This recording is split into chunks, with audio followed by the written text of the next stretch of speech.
Hello నమస్తే, welcome to global 360 TV. నేను మీ కుండల్ గౌడ్. మరి ఈరోజు తెలంగాణ రాష్ట్రంలో వాడి వేడిగా చర్చ జరుగుతుంది.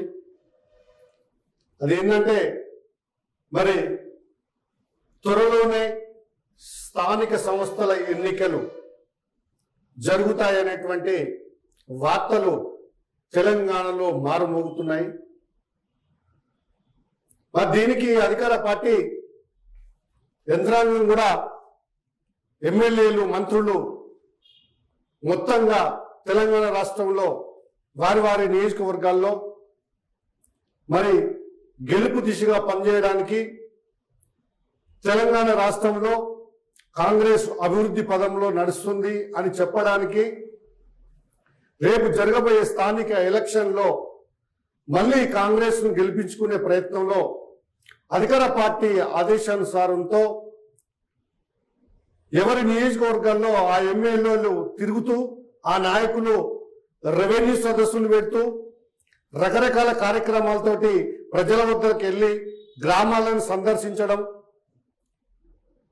రాబోయే ఎలక్షన్ల మరి కాంగ్రెస్ ప్రభుత్వం ఇప్పుడు వచ్చిన 18 నెలల కాలంలో రాష్ట్రాన్ని చేసినటువంటి అభివృద్ధిని చెప్తూ, మళ్ళీ ఎంపీటీసీ, జెడ్పీటీసీ, గ్రామ వార్డు సర్పంచ్ మొత్తం సీట్లను కూడా కైవసం చేసుకోవడానికి ఇలా పార్టీలు పోటీ పడుతూ, మరి ముఖ్యంగా కాంగ్రెస్, బీఆర్ఎస్, బీజేపీ ఇవి పోటాపోటీగా మరి ఇది మాత్రం ఇప్పుడు బీఆర్ఎస్ కు ఒక మంచి అదనుగా భావించి మరి ప్రజల్లోకి వెళ్ళడానికి ఇది ఒక మంచి అవకాశంగా భావించుకుంటూ, మరి వాళ్ళు గతంలో చేసినటువంటి పొరపాట్లను సరిదిద్దుకునే ప్రయత్నంలో ఇప్పుడు మళ్ళీ జరగబోయేటువంటి స్థానిక సంస్థల ఎన్నికలలో బాగా వేయడానికి పార్టీలన్నీ కూడా పోటీపడి ఎవరి పద్ధతిలో వాళ్ళు ఎవరికి నచ్చిన రీతిలో ప్రజల్ని ఆకట్టుకునే విధంగా, ప్రజల్ని మభ్యపెట్టడానికి మరి వాళ్ళు వంతుల వారీగా మొత్తం హైదరాబాద్ నుంచి ఖాళీ అయ్యి ప్రతి ఒక్క నాయకుడు, ఎమ్మెల్యేలు, అధికార పార్టీ, ప్రతిపక్ష పార్టీ, బీజేపీ వీళ్ళందరూ కూడా మొత్తం గ్రామాలలోకి వెళ్ళడం మొదలుపెట్టిండ్రు. మరి ఏం జరగబోతుంది?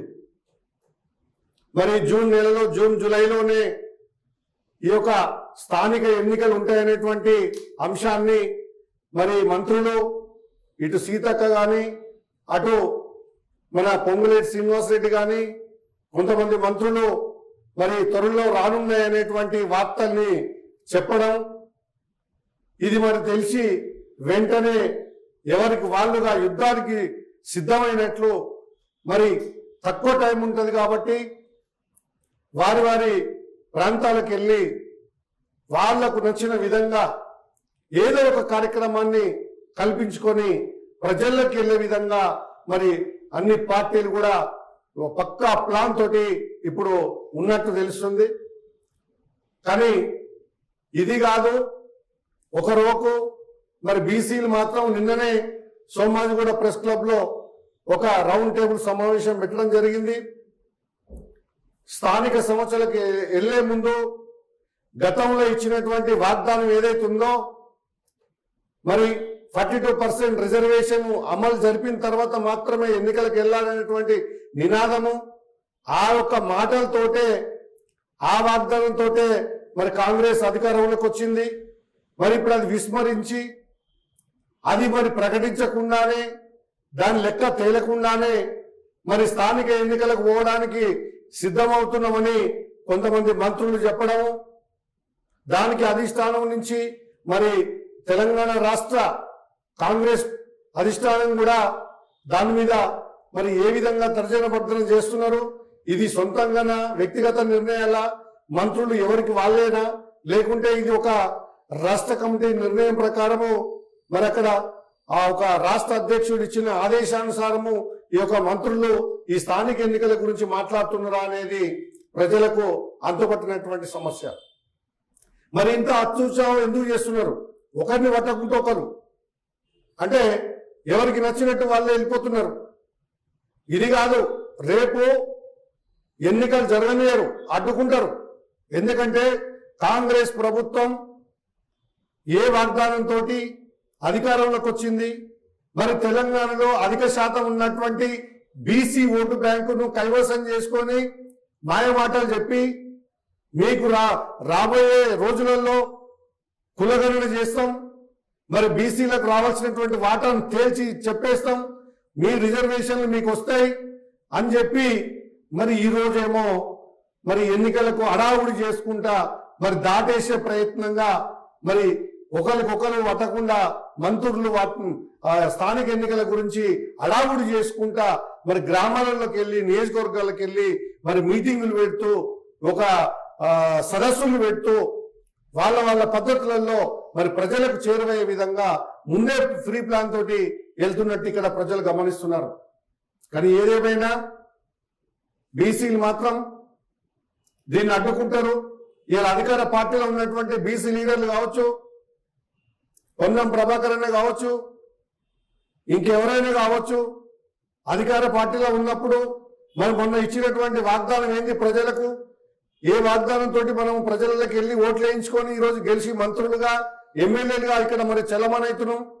మరి ఆ మాట మరిచి ఈరోజు మళ్ళా ప్రజల్లోకి వెళ్ళి మళ్ళా ఓట్లు అడగడానికి వస్తున్నారు.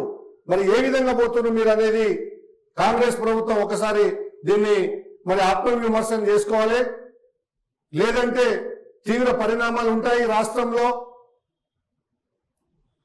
బీసీల వాటా తేలవకుండా 42% రిజర్వేషన్ అనేది తేల్చకుండా స్థానిక ఎన్నికలకు పోతే మాత్రం రాష్ట్రం మొత్తంలో బగ్గుమంటూ అన్ని ప్రభుత్వ కార్యాలయాల ముందు ధర్నాలు, యాజిటేషన్స్ జరిగేటువంటి అవకాశం ఉంది ఇక్కడ. ఎందుకంటే నిన్న సోమాజిగూడ ప్రెస్ క్లబ్ లో జరిగినటువంటి బీసీ నాయకుల ఈ యొక్క రౌండ్ టేబుల్ సమావేశంలో ఒక్కొక్కరు ఒక విధంగా దీని గురించి మాట్లాడడం జరిగింది. దానికి రిటైర్డ్ ఐఏఎస్ చిరంజీవి సార్ కూడా సీరియస్ గా చెప్పడం జరిగింది. ఎందుకంటే మీరు ఇచ్చిన మాట మీరు నిలబెట్టుకోండి, ఈ రాష్ట్రంలో ఉన్నటువంటి బీసీలకు మీరు ఏదైతే మాట ఇచ్చిందో మరి దాన్ని నిలబెట్టుకొని దాన్ని అమలుపరిచినాకనే ఈ యొక్క స్థానిక ఎన్నికలకు పోవాలని చెప్పి మరి Chiranjeevi sir BC intellectual forum తరఫున మరి ప్రభుత్వాన్ని డిమాండ్ చేయడం కూడా జరిగింది. మరి దాంతో పాటు ఇవాళ వచ్చినటువంటి జనగణన ఏదైతే ఉందో ఆ జనగణనతో పాటు కులగణన చేయాలని చెప్పే అంశం మీద మరి అవసరమైతే ప్రధానమంత్రి కూడా కలిసేటువంటి అవకాశం కల్పించుకొని మరి ఈ రోజు కాంగ్రెస్ ప్రభుత్వం ఎందుకు దానికి రెస్పాన్స్ లేకుండా ఉన్నదనేటువంటిది కూడా నిన్న బీసీ లీడర్స్ అంతా కూడా చర్చించడం జరిగింది. మరి ఇప్పుడు రాష్ట్రంలో వాడి వేడిగా జరగబోయేటువంటి ఎన్నికలకు గ్రామ స్థాయిలో చూసినట్లయితే ఒకరు ఇద్దరు ముగ్గురు లీడర్స్ ఉంటే మరి ఆ ముగ్గురు లీడర్లల్లా ఏ ఒక్కరికో ఆ పార్టీ సీటును కేటాయించినప్పుడు మిగతా ఇద్దరు అగేనెస్ట్ అయిపోయి మరి ఆ పర్సన్ ఓడగొట్టేటువంటి ప్రయత్నం జరిగేటువంటి అవకాశం ఉంటుంది ఇక్కడ. ఎందుకంటే ఎమ్మెల్యే ఎలక్షన్లు వేరు, ఎంపీ ఎలక్షన్లు వేరు, మరి అన్నింటికి భిన్నంగా ఉండేటువంటిది గ్రామ పంచాయతీ ఎన్నికలు ఉంటాయి. మనం చిన్నప్పటి నుంచి చూస్తూనే ఉన్నాం ఎలాంటి రాజకీయాలు నడిస్తే గ్రామ స్థాయిలో జరిగేటువంటి ఈ యొక్క గ్రామ పంచాయతీ ఎన్నికలలో ఎలా మ్యానిపులేట్ చేస్తారో, ఏ విధంగా ఉంటుంది అక్కడ ఓటు బ్యాంకు ఎట్లా ఉంటుంది, మరి పార్టీల వారీగా చూస్తే ఏ విధంగా ఆ ఓటు బ్యాంకు నడుస్తున్నటువంటి విషయాన్ని మనం గతంలో చూసినాము.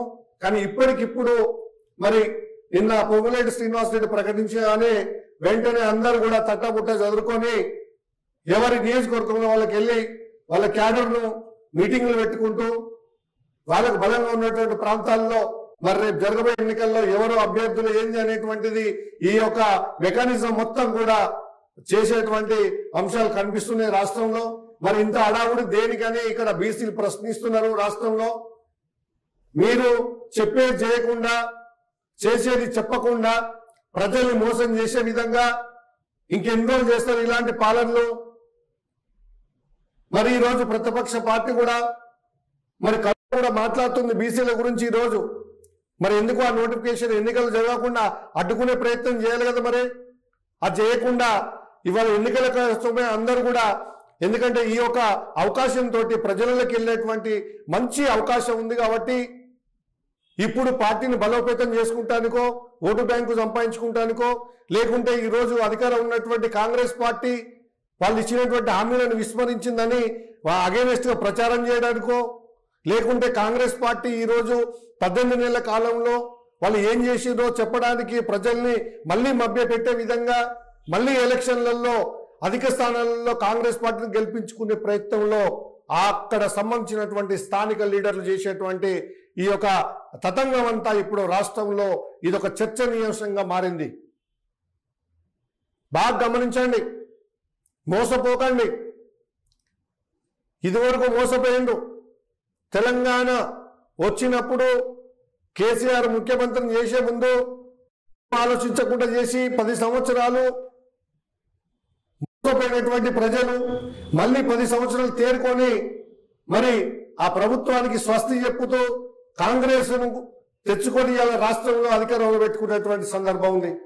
మరి ఇప్పటికైనా ప్రజలు గమనించండి, వాళ్ళు ఏ మోసం మాటలతో వస్తున్నారు, మళ్ళీ ఇప్పుడు ఏం ముచ్చట్లు చెప్పడానికి వస్తుండ్రు, ఇప్పటికి ఏం చేసిండ్రు. ఇప్పుడు ఎలక్షన్ రాబోయే ముందట మరి గ్రామాలకి వెళ్ళి ఆ ఇల్లు లేనటువంటి నిరుపేదలకు 5 లక్షలు ఇచ్చేటువంటిది, ఈ యొక్క రైతు భరోసా అనేటువంటి పైసలు, అంటే ఇవాళ ఎలక్షన్లకు వెళ్ళేటప్పుడు ప్రజలకు వేసేటువంటి తాయిడాలు ఏదైతుంటో మిగతా టైం ఇవ్వకుండా కేవలం ఎలక్షన్లు, ఏ ఎలక్షన్లు అయినా సరే ప్రతి ఎలక్షన్ కు ముందు ఏదో ఒక స్కీమ్ తోటి ఏదో ఒక బెనిఫిట్ తోటి ప్రజల్లోకి వెళ్ళి మళ్ళీ ప్రజల్ని చూడకొని మళ్ళా ప్రజల్ని మోసం చేసే విధంగా వాళ్ళు గతంలో చేసినటువంటి ఆ బాధల్ని అన్నిటి కూడా మర్చిపోయి మళ్ళీ ఇప్పుడు మీకు ఓట్లేసే విధంగానే వాళ్ళని చూజ్ చేసుకోవడానికి మీ యొక్క తెలివితేటల్ని మొత్తం కూడా ఈ ప్రజల మీద అమాయకమైనటువంటి జనం మీద ఉపయోగించడానికే ఉపయోగపడుతుంది తప్ప మరి వాళ్ళ అభివృద్ధి కోసమో అంటే 1-2 స్కీములతోటి ఇందాక ఇవాళ మాట్లాడుతున్నారు. ఇలా రైతు భరోసా పైసలు పడుతున్నాయి టింగ్ టింగ్ టింగ్ టింగ్ అని మన బట్టనే చెప్పిండు ఉప ముఖ్యమంత్రి. సంతోషమే, 1000 కోట్ల రూపాయలు ఇలా రైతు భరోసా ఇస్తున్నారు, సంతోషం. దాంతో పాటు ఇండ్లు ఇవ్వండి, ఈ యొక్క రాజీవ్ యువ వికాస పథకం కింద అప్లై చేసినటువంటి లబ్ధిదారులకు వాళ్ళని ఎంపిక చేసి వాళ్ళకు కూడా ఇవ్వండి రుణాలు. వాళ్ళు సెల్ఫ్ ఎంప్లాయ్మెంట్ పని చేసుకొని ఎంతో కొంత ఆర్థికమైనటువంటి వెసులుబాటు కల్పించుకుంటారు. దాంతో పాటు విద్యా వ్యవస్థ మీద దృష్టి పెట్టండి. ఈ రోజు ఎలా ఉందో తెలుసు విద్యా వ్యవస్థ. మరి రాబోయేటువంటి రెయిన్ సీజన్ లో మన రాష్ట్రానికి కావాల్సినటువంటి ఇన్ఫ్రాస్ట్రక్చర్ ఏ విధంగా ఉండబోతుంది. మరి వర్షాకాలం సీజన్ లో ఇప్పటికంటే 3 నెలల ముందే బియ్యం ఇచ్చిండ్రు, రేషన్ బియ్యం, అదొక భాగం. దీంతో సరిపోట్లే, అంటే రేపు స్థానిక సంస్థల ఎన్నికలు వస్తున్నాయి అని ప్రకటిస్తున్నారు. ఎట్టి పరిస్థితుల్లో ఈ ఎన్నికలు బీసీల వాటా తేల్చకుండా ఎన్నికలు కాక షురూ చేయాలనుకుంటే మాత్రం ఒక్కటే కాంగ్రెస్ ప్రభుత్వానికి, రేవంత్ రెడ్డి ప్రభుత్వానికి బీసీలు హెచ్చరిక చేస్తున్నారు. ఎందుకంటే మీరిచ్చిన మాట నిలబెట్టుకోమని మాత్రము మిమ్మల్ని డిమాండ్ చేస్తున్నారు. మరి రాష్ట్రంలో పెద్ద ఎత్తున ఈ యొక్క బీసీ నినాదం అని ఇప్పటికే గ్రామ స్థాయి వరకు వెళ్ళిపోయింది. కాబట్టి రేపు జరిగేటువంటి స్థానిక సంస్థల ఎన్నికలలో మీ చేసేటువంటి యాక్టివిటీస్ ఏలో అవి బంద్ పెట్టి ఫస్ట్ మాత్రము బీసీలకు రావాల్సినటువంటి వాటా తేల్చినాకనే ఈ స్థానిక సంస్థల ఎన్నికలకు వెళితే కాంగ్రెస్ కు భవిష్యత్తు ఉంటుంది, మిగతా పార్టీలకు కూడా. ఎందుకంటే ప్రశ్నిస్తారు ప్రజలు. ఈ రోజు మీరు ఏ గ్రామానికి వెళ్ళినా నిన్ననే ప్రకటన చేసింది కాబట్టి 2-3 రోజులలో రాష్ట్ర వ్యాప్తంగా దీని మీద బీసీ సంఘాలు, BC leaders, BC intellectual forum ఆధ్వర్యంలో, బీసీ సంఘాల ఆధ్వర్యంలో రాష్ట్ర వ్యాప్తంగా బీసీలకు రావాల్సినటువంటి వాటా మీద కొట్లాడి తెగించి 42% రిజర్వేషన్ అమలు జరిగేంత వరకు అప్పటి వరకు ఎన్నికలు జరుపుతున్నటువంటి నినాదంతో ప్రజలందరూ కూడా రోడ్ల మీదకి వచ్చి యాజిటేషన్ చేసేటువంటి కార్యక్రమాన్ని కూడా శ్రీకారం చుట్టేటువంటి పరిస్థితి నిన్ననే వాళ్ళు ప్రెస్ ముఖంగా రిలీజ్ చేయడం జరిగింది. కాబట్టి ఇప్పటికైనా ఒకటే రేవంత్ రెడ్డి ముఖ్యమంత్రి గారికి ఒకటే చెప్తున్నాను, ఈ రాష్ట్రాన్ని మీరు అభివృద్ధి చేయాలనుకుంటే మీరు మంచి మార్గంలో ఇప్పటికీ మీరు చేసేటువంటి ఏదో ఒక త్యాగం చేస్తూ మీరు ఈ రాష్ట్రాన్ని ఏదో అభివృద్ధి పదంలో చేయాలనేటువంటి ఆకాంక్ష మొత్తానికి చేస్తున్నారు. హ్యాట్సప్ చెప్తున్నాము. కాబట్టి ప్రజల్ని మీ మంత్రివర్గంలో ఎవరికి వాళ్ళు యమునా తీరులాగా ఎవరి ఇష్టం వచ్చినట్టు వాళ్ళు మాట్లాడి ప్రజల్ని గందరగోళం చేసి లేనిపోని ఆశలు కల్పిస్తూ యూనిటీ లేకుండా ఒక కమిటీ నిర్ణయం లేకుండా వ్యక్తిగత నిర్ణయాలతోటి ప్రచారం చేయడం వల్ల అది మీకే నష్టం తప్ప ఎవరికి నష్టం జరగదు. ఇక్కడ దాన్ని అవకాశంగా తీసుకొని మిగతా పార్టీలు కూడా మిమ్మల్ని వేరేలాగా చేయడానికి మిమ్మల్ని క్షీణింపజేసే పరిస్థితి ఉంటుంది. కాబట్టి ప్రతి అడుగు కూడా ప్రజలకు వెళ్ళేటప్పుడు మరి మీరు ఇచ్చినటువంటి హామీలను ఏ విధంగా చేసిండ్రు, ఎట్లా డెవలప్మెంట్, నెక్స్ట్ ఏం చేయబోతుండ్రు, ఇవాళ ఇందిరా మిల్లు ఉన్నాయి, ఇవాళ ఇల్లు లేని నిరుపేదలు ఉన్నారు, తర్వాత స్కీమ్స్ పెట్టినారు, ఇవన్నీ కూడా మరి గ్యాస్ పైసలు కూడా ఇప్పటివరకు పడట్లేదు, సబ్సిడీ పడట్లేదు చాలా మందికి.